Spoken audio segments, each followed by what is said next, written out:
Pemirsa, terima kasih Anda masih terus menyaksikan NTV Prime. Kita lanjutkan perbincangan. Saya ke Pak Ahyar. Pak Ahyar, tadi untuk menanggapi keterangan yang baru saja kita dengar dari kuasa hukum korban Mas Andre Saputra yang mengatakan bahwa dalam beberapa peristiwa, dalam beberapa kejadian, pelaku meminta korban untuk menelpon ibunya. Nah, kemudian kan memang kita jadi timbul prasangka ya, apakah kemudian ibu dari pelaku ini mengetahui tindakan anaknya? Apakah kemudian itu bisa diproses, Pak Ahyar? Saya kira kita menghimbau nih ya, pihak penyidik kepolisian di Lombok untuk juga memeriksa sang ibu. Apakah dia memenuhi unsur-unsur yang dikenal dengan penyertaan yang berbentuk membantu seseorang melakukan suatu tindak pidana yang diatur di dalam pasal 56 KUHP kita. Membantu ini bisa sebelum tindak pidana dilakukan, pembantuan, bisa juga pada saat tindak pidana dilakukan. Nah, ini kalau kelihatan sebelum, itu tadi kan ada peranan. Sejauh manakah ini akan memuluskan perbuatan yang dilakukan oleh pihak anaknya ini tadi. Nah, sejauh mana pengaruhnya terhadap si korban. Iya. Jadi menurut saya ini berpotensi ibunya juga patut diduga turut juga membantu anaknya melakukan operasi yang diduga melakukan tindak pidana kekerasan seksual yang diatur dalam pasal 65C Undang-Undang 12 tahun 2022 tadi. Jadi kalaulah sekiranya polisi di Polres di Lombok belum memanggil ibunya, saya menghimbau ya, secara hukum pantas yang bersangkutan untuk dimintai keterangannya. Ya. Nantilah kita lihat apakah dari keterangan itu, tentu dikaitkan juga dari keterangan si korban. Berpotensi nggak ibu ini menjadikan TSK yang berupa orang yang membantu melakukan suatu tindak pidana.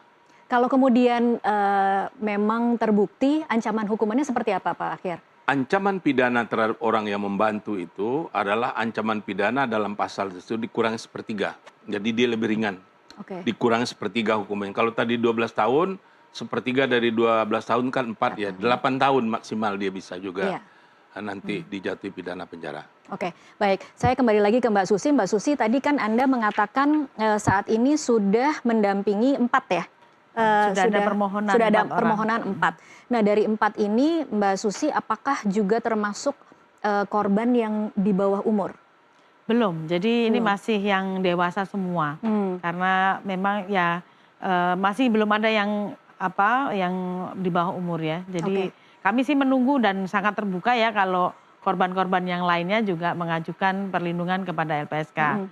Kira-kira akan ada upaya jemput bola mungkin dari LPSK karena kan 15 korban ini sudah terdata ya Mbak Susi? Iya, kami akan jemput bola untuk berarti 9 ya, 9 orang lainnya untuk mengajukan ke LPSK. Kalaupun nanti kemudian mereka misalnya takut untuk menyampaikan keterangan, mungkin kita bisa dampingi dulu melalui bantuan psikologisnya gitu ya. Jadi menguatkan psikologisnya karena tidak mudah juga ya untuk speak up, apalagi kalau itu anak di bawah umur 18 tahun gitu ya. Oke, baik. Kemudian dari korban-korban ini memang kalau tadi kan Anda sempat bercerita memang ini tekanan yang dirasakan hari ini kemudian justru datang dari publik ya. Bagaimana kasus ini kemudian dilihat respon publik tuh mungkin ada yang terbelah ya, ada yang tidak percaya karena melihat kondisi pelaku seperti itu. Kemudian ada juga yang mungkin memang kemudian menjadi menghujat pelaku. Tapi mungkin bisa digambarkan seperti apa tekanan yang dihadapi oleh para korban yang sudah melapor ke LPSK, Mbak Susi? Jadi kami belum mendalami detail ya, tapi sekilas mereka sampaikan bahwa tidak mudah loh untuk menyampaikan informasi, keterangan atas peristiwa yang mereka sudah alami. Itu merupakan trauma tersendiri kalau kemudian diulang-ulang. Makanya kita juga seminimal mungkin untuk bertanya mengulang-ulang ini Mbak. Karena kalau enggak akan menimbulkan trauma. Itu pertama, bagi mereka berat sekali untuk kemudian rememorize gitu ya terkait dengan kasus yang mereka alami. Terus yang kedua, itu juga belum menghadapi pertanyaan-pertanyaan dari pemeriksaan penyidik dan segala macam, itu kan juga sama lagi ya, merecall lagi apa trauma yang mereka pernah alami. Itu juga mudah juga. Terus yang berikutnya ini berkaitan dengan kan makin banyak pemberitaan. Di awal-awal kasus itu kan banyak yang nggak percaya bahwa telah terjadi kekerasan seksual terhadap mereka yang dilakukan oleh seorang pelaku yang disabilitas. Nah itu terus kemudian tapi akhirnya banyak sekali banyak korban lainnya ya yang kemudian speak up juga gitu ya, mereka menjadi korban dan sebagainya. Bahkan kalau tidak salah juga Polda membuka posko ya Iya. untuk para korbannya. Jadi kan ini kemudian dikonsumsi oleh semua pihak di seluruh wilayah, di seluruh Nusantara ya. Iya, jadi Ya, perbincangan yang viral perbincangan ya. yang viral gitu. Dibincangkan entah itu negatif entah positif aja juga mungkin bisa menyakitkan hati. Yang kedua apalagi kalau kemudian dikomentari ini kasus ini bikin-bikin lah, bukan kasus yang benar, ini Iya. nggak ada lah, nggak mungkin misalnya seperti itu, apalagi makin Iya. menyakitkan bagi mereka gitu. Jadi Baik. double-double gitu ya Mbak ya Iya, bebannya ya. berlapis-lapis ya Mbak Susi. Betul. Tapi kalau hari ini korban sendiri yang melapor ke LPSK masih bisa menjalani aktivitas secara normal atau seperti apa Mbak?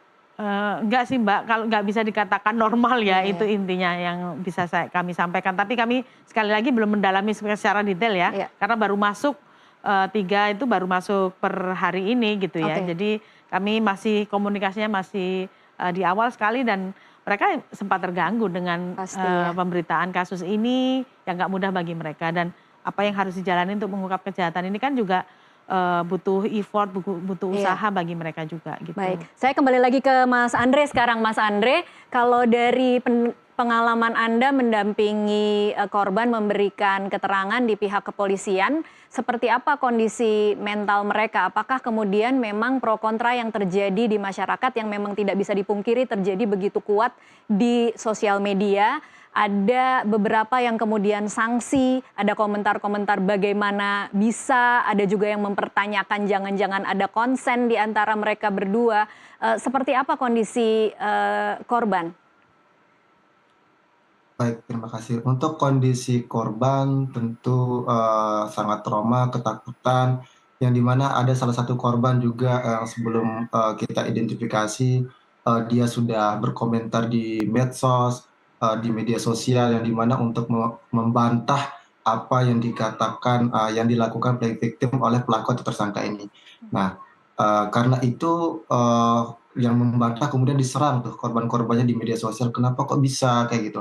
Nah, Iya. hal-hal itu kemudian memunculkan traumatik, ketakutan kepada korban. Contohnya korban tanggal 1 Oktober tahun 2024, korban memberitahukan kepada kami bahwa ketika dia keluar ke rumah, itu masih ada bayang-bayang muncul di pikiran korban itu ada orang yang serupa dengan pelaku atau tersangka ini gitu, sehingga merasa takut untuk keluar. Nah, itu yang dialami oleh korban juga kayak gitu. Nah, kemudian korban-korban lainnya yang tanggal 7 misalnya sebagai pelapor, yang dimana korban yang sebagai pelapor ini menonaktifkan media sosialnya Iya. untuk supaya tidak melihat komentar-komentar yang tidak baik yang diterima oleh korban begitu. Kemudian ada beberapa korban juga menyampaikan, yang pelapor ini menyampaikan kepada kami kenapa pihak-pihak publik yang di luar sana itu tidak mempercayai keterangan yang kami atau korban sampaikan kepada pihak penyidik atau pihak kepolisian begitu. Nah, karena hal-hal itu korban menyatakan kepada kami merasa takut, trauma dan segala macam gitu. Itu yang dialami oleh korban saat ini gitu. Oke, baik. Ini kalau menurut informasi yang kita terima kan ada rencana untuk melakukan rekonstruksi ya Mas Andre besok. Kira-kira dari tim kuasa hukum akan hadir dalam proses rekonstruksi atau seperti apa Mas Andre? Ya, untuk rekonstruksi besok kami akan hadir. Terkait rekonstruksi itu kami sudah dihubungi oleh penyidik dan kami bersedia hadir begitu Oke, untuk rekonstruksi besok. baik. Saya ke Pak Akhyar lagi, Pak Akhyar. Ini kalau melihat runut ceritanya bagaimana pelaku itu kemudian disangkakan melakukan manipulasi kepada korban, bukan tidak mungkin apakah kemudian nanti dalam proses persidangan kemudian pelaku juga akan mencoba menggunakan kartu disabilitasnya untuk kemudian membela diri bahwa dia tidak mungkin melakukan perbuatan seperti itu. Bagaimana caranya polisi kemudian menarik batas antara ini memang kekerasan seksual dan bukan diawali dengan suka sama suka misalnya, Pak Ahyar? Iya, dilihat prosesnya itu. Kenapa dia? Tadi dikatakan oleh Bung Andre, kok korban ini mau aja mengikuti. Nah di situ kan bukan suka sama suka kan. Apa yang diminta, kita nggak tahu apakah karismanya atau apa, faktor apa. Akan sulit tidak sih Pak Ahyar untuk membuktikan bahwa kenapa korban kemudian ikut saja? Iya, paling tidak keterangan. Oke. Keterangan, tentu ada logika hukum juga. Secara umum, apakah orang mau mengikuti begitu saja kalau nggak ada faktor X gitu ya. Dan ini korbannya bukan satu, ada 15. Ya. Jadi itu harus dikaji oleh pihak penyidik. Dan itu dijadiin TSK, udah ada 2 alat bukti, jalan terus menurut saya. Ini koordinasi dengan pihak kejaksaan. Masa ada yang menarik juga, tadi dikatakan juga di dalam ini ternyata ada juga kan korban anak. Iya. Jadi kalau ada anak korban di situ, ini berlaku juga bukan hanya undang-undang tentang 12 tahun 2022, kekerasan sosial, tapi adalah undang-undang tentang perlindungan anak juga berlaku. Iya. Di dalam pasal 81-nya di situ diatur ya, apabila korbannya lebih dari 1 orang, dia bisa diancam pidana mati. Iya. Atau seumur hidup, atau minimal 10 tahun dan maksimal 20 tahun. Jadi kita lihat, kalau korbannya ini lebih anak, ya nggak tahu ya korban anak ini berapa orang, itu dilihat. Jadi pihak penyidik nanti tentu tidak bisa saja menerapkan hanya Undang-Undang 12 tahun 2022 yang pasal 6 tadi itu untuk yang dewasa-dewasa. Tapi terhadap anak, mereka akan menerapkan nanti Undang-Undang 23 tahun 2002 yang dirubah terakhir 2017 nomor 17 2016, ancaman pidananya 81 itu adalah bisa pidana mati. Jadi terhadap anak dia ada berbeda, terhadap korbannya dewasa diterapkan kekerasan atau pasal lain, undang-undang lain, tapi terhadap anak dipakai adalah undang-undang tentang perlindungan anak. Itu ancaman pidananya lebih berat. Ini luar biasa menurut saya. Iya, dan ini seharusnya polisi cukup teliti ya untuk menyusun pasal-pasal ini ya Pak Ahyar. Nanti diharapkan juga ketika penyerahan tahap pertama oleh beliau berkas perkara disampaikan kepada pihak penuntut umum, kemudian diperiksa oleh pihak jaksa peneliti, ini harus dicek betul apakah dengan kronologis yang terjadi, undang-undang yang diterapkan, pasal yang dipakai oleh pihak yang diusulkan oleh pihak kepolisian penyidik ini udah cocok nggak itu dijadikan landasan untuk menuntut. Nah oleh karena itu saya menghimbau selaku mantan komisioner kejaksaan ini terhadap kejaksaan di Lombok, tolong hati-hati ini. Ini taruhan kejaksaan kita ini, kredibilitas, karena ini jadi perhatian oleh masyarakat. Pasal mana? Paling tidak menurut dia, saya tadi ada 2 yang berpotensi. Terhadap anak-anak, pergunakanlah undang-undang tentang perlindungan anak. Terhadap ini mungkin bisa undang-undang tentang kekerasan seksual tadi. Jadi jangan sampai lolos ini. Jangan kasih kendor ya Pak ya, jangan kasih kendor dari judulnya. Jangan dikasih kendor. Nama kejaksaan kan lagi mulai naik nih ya. Jangan turun lagi gara-gara kasus ini. Oke, baik. Kita masih akan lanjutkan di segmen selanjutnya. Pemirsa tetaplah bersama NTV Prime, kami masih akan kembali sesaat lagi.